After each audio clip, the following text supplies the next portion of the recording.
Hi everyone, it's Dr. Ramani, and welcome back to this series, this sort of glossary of terms that are related to understanding narcissism and narcissistic relationships. This series was born out of an idea where many people weren't always fully understanding the terms that float around there on the various videos and blogs and articles about narcissism.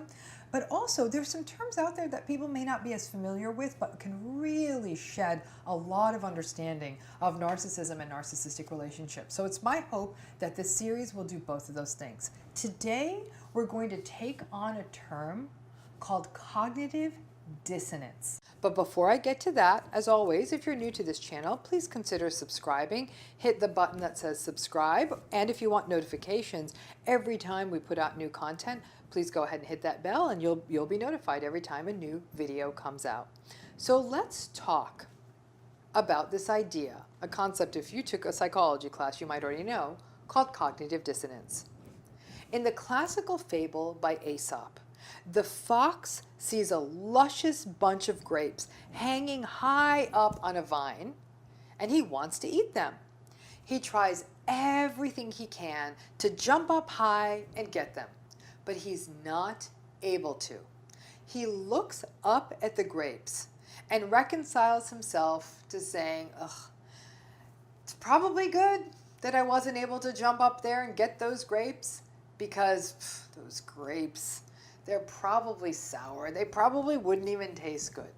Now what's interesting, if you think about it, you know the story, the fox could not reconcile not getting the grapes, especially if they were good grapes, and he would then miss out. So he has to tell himself they're not tasty, so he can walk away from the grapes and feel less psychological distress.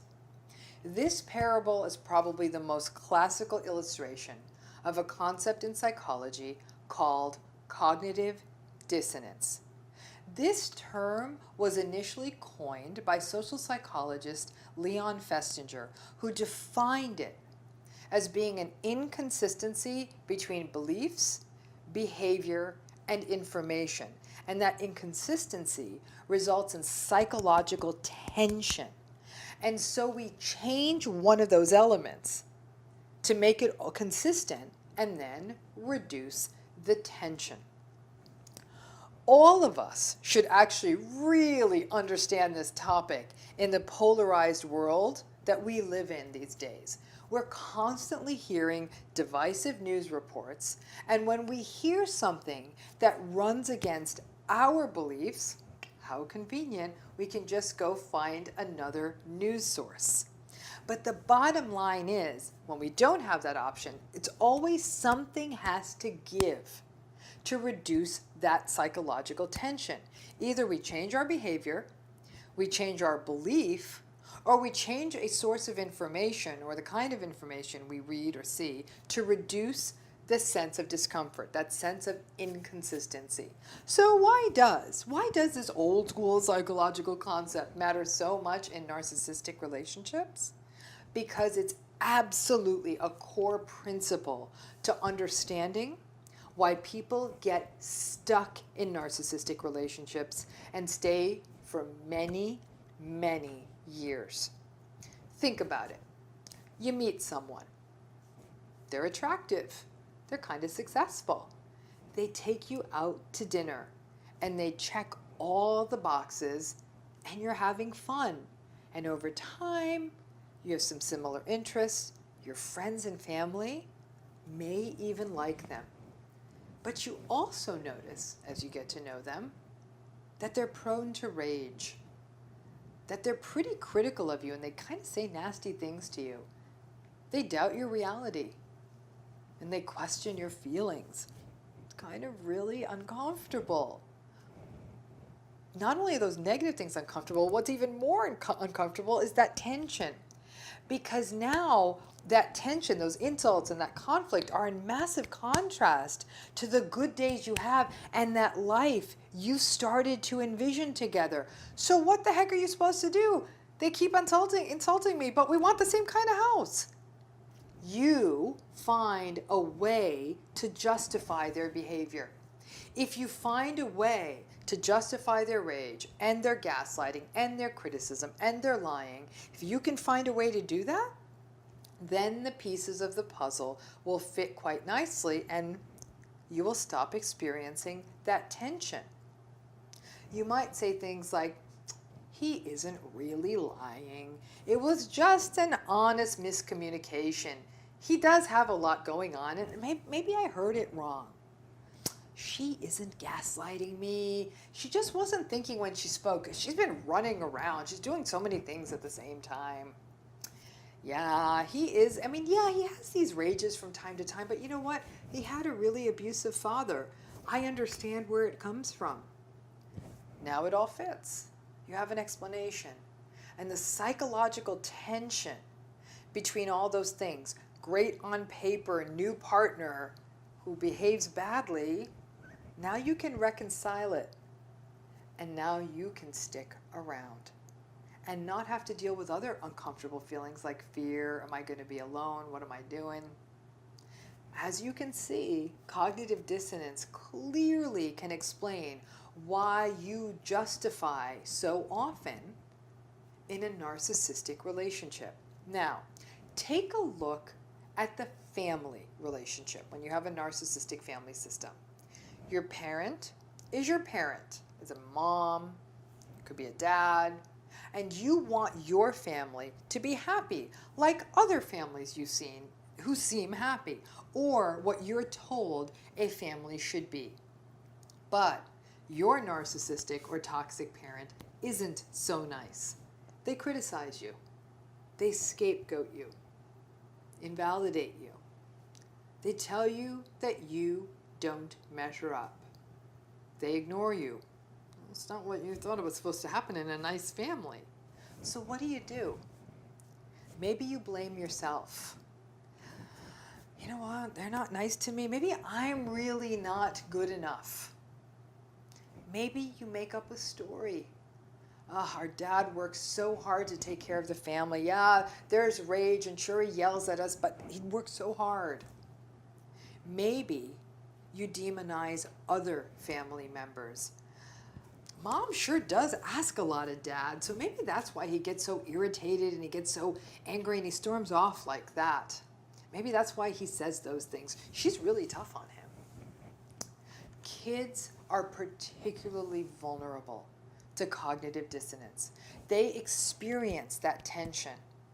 And in childhood, they generate those justifications. You can see how this can become a lifelong pattern. Now, cognitive dissonance is the mechanism whereby you can create such a pseudo-reality in a narcissistic relationship. You sort of end up writing a false narrative that you hold on to so tight that you start to believe that that false narrative is real. You talk yourself into believing that you really are the happy family on the holiday card. You really do believe that, yeah, I came from a happy family and we're a real close-knit group. You believe it. You believe the false narrative you created so you can knock down and ease that tension and stay in that family relationship. Because if you really took a hard look at the truth, why would you stay in this mess? Now, a child doesn't have that luxury. A child can't leave his or her parents, so they are stuck. As a result, cognitive dissonance is all they've got. And once you get good at it in childhood, it really does become your normal. You become a master justifier.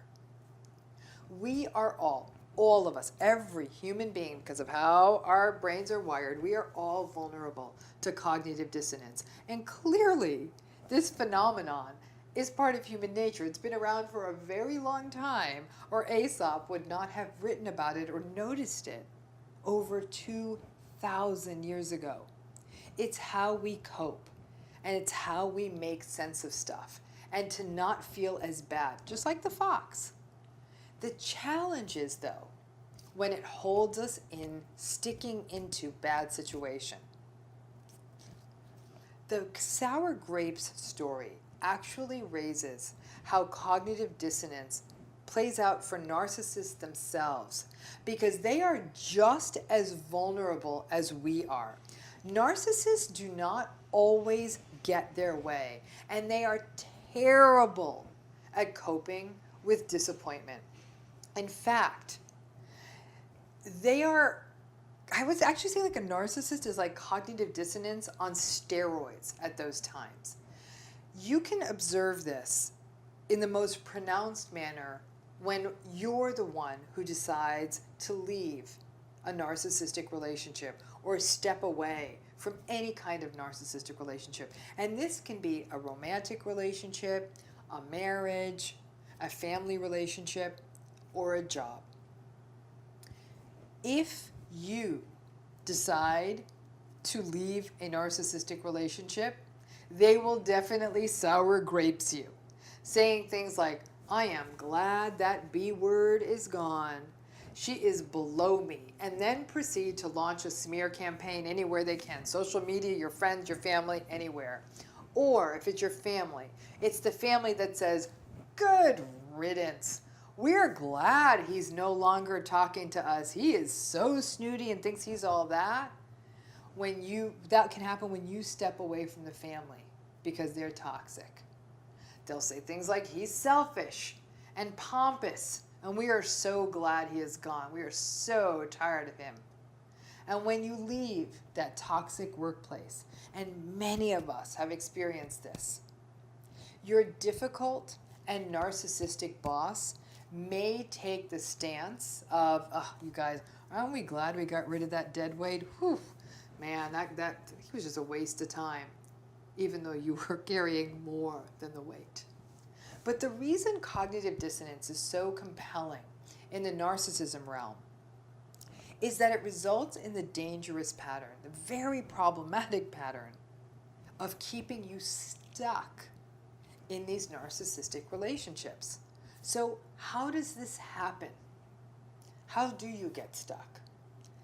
For two reasons we've already talked about: justification and rationalization. It's because you will end up doing things like rationalizing their bad behavior, or you actually really get pulled into that trauma bond and tell other people how wonderful this person is, even though they're narcissistic.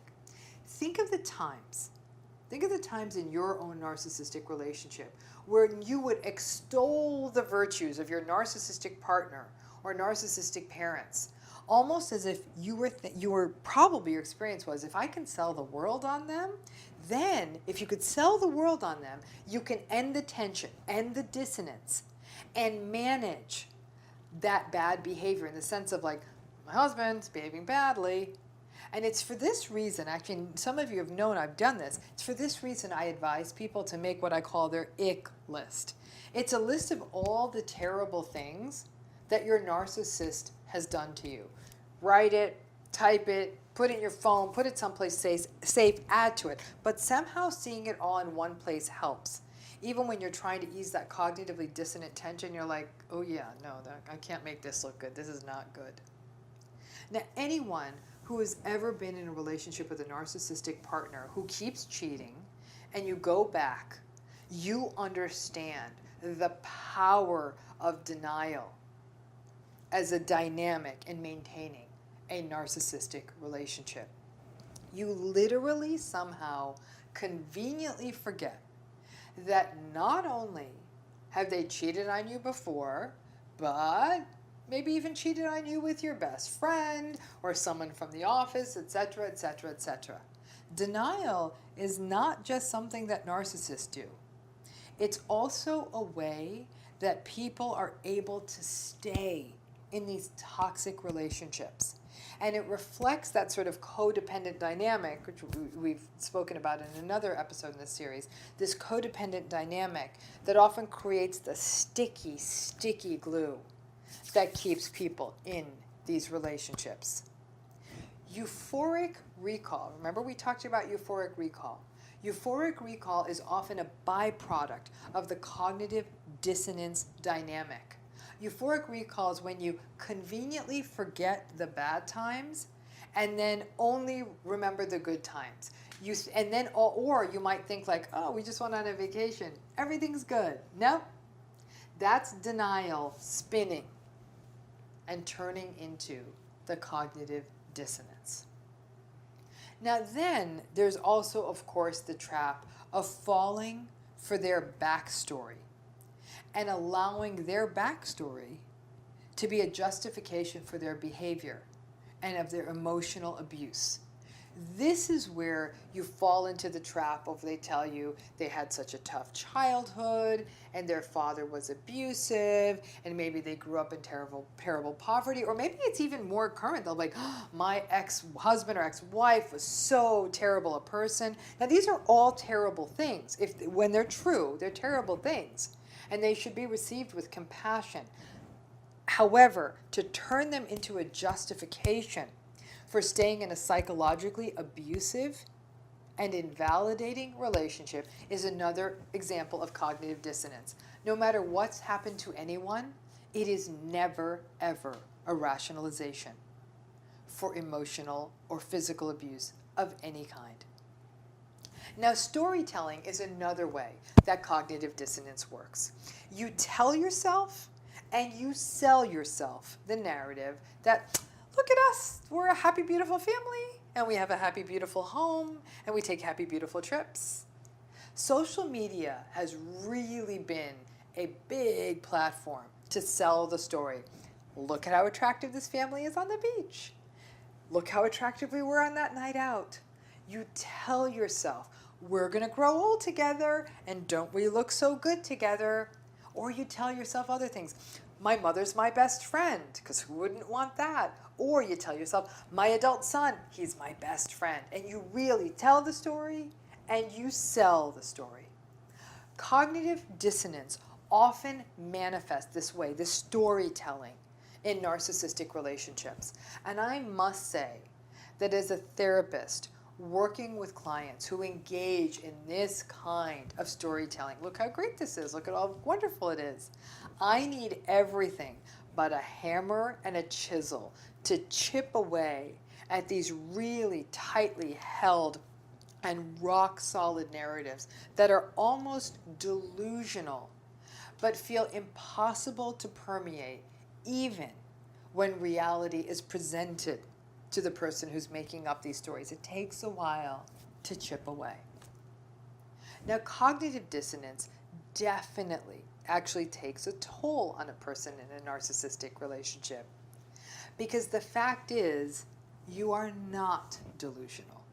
So even as you hear the story come out of your mouth about how great everything is and look at how happy we are, or you make the justification or you make the rationalization, you recognize how hollow it sounds. And over time, this can chip away at your sense of self-worth and self-respect.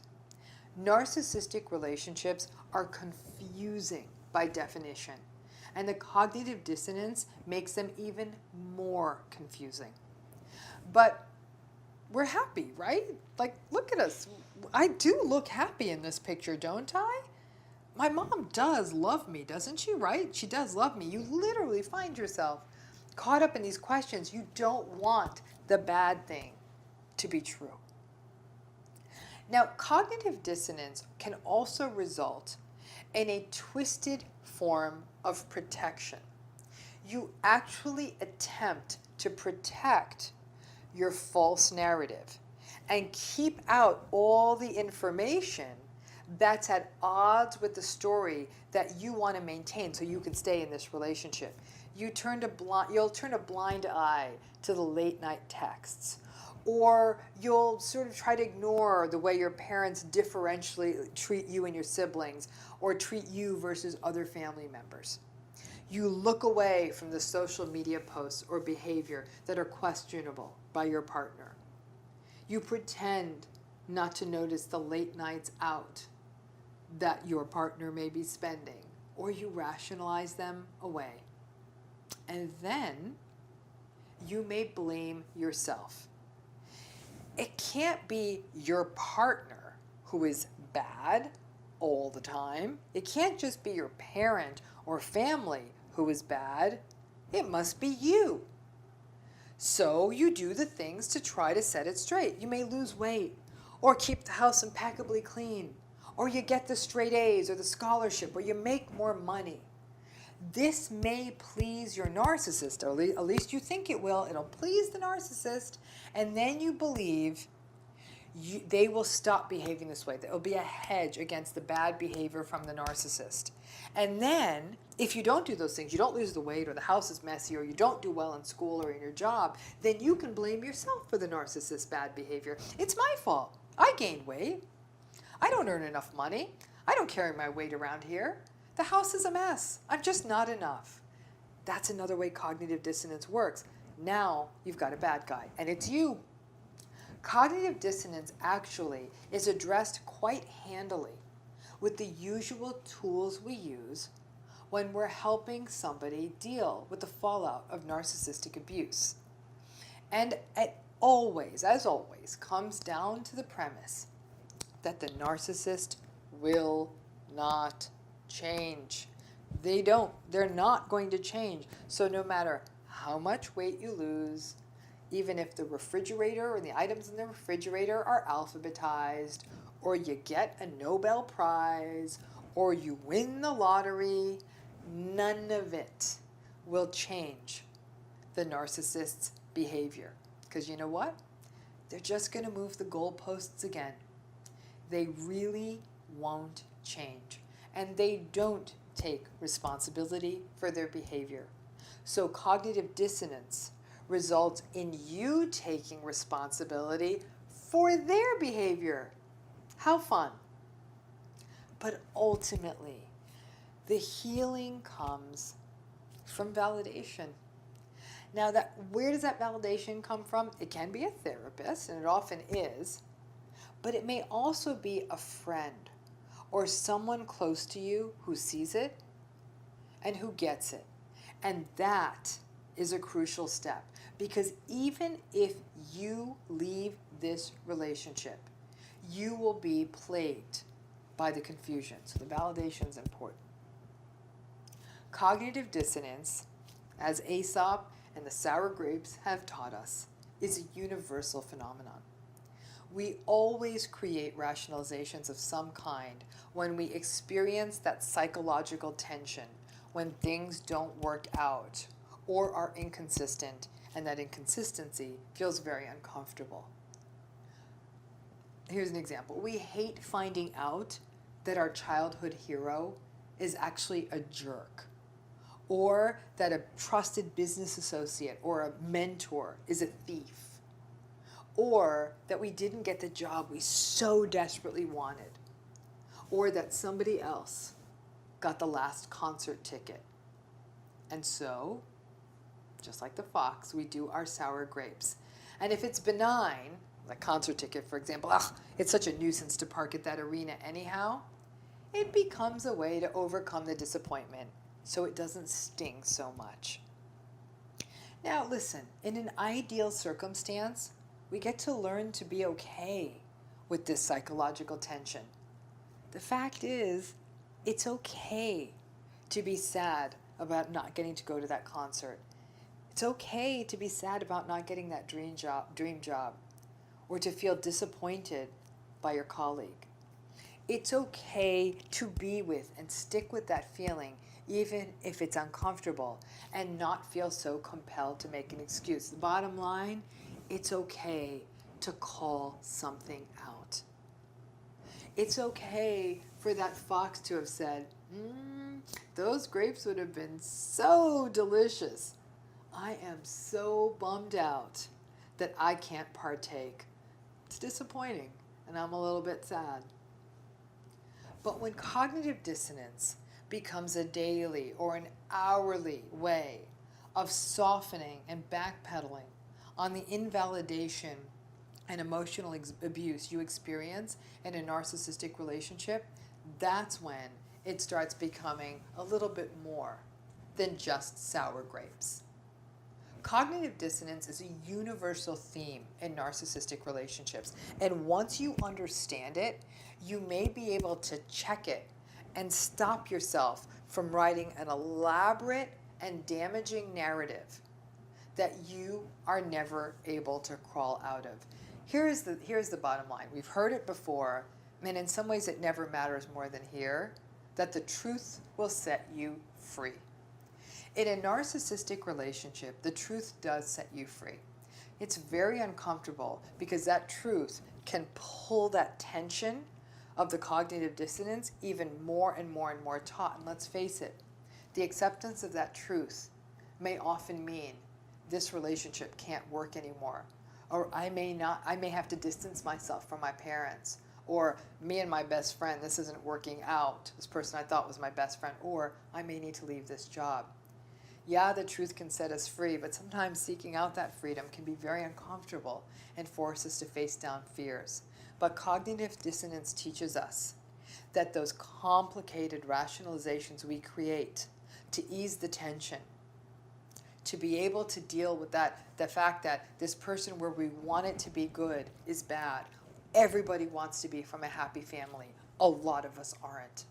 To be able to bridge that gap, we may do things that really put us into prisons. And once again, remembering that the truth will set you free. So I do hope that this introduction to cognitive dissonance, a very, very long-standing concept in social psychology, helps you understand one of the main reasons people get stuck in narcissistic relationships.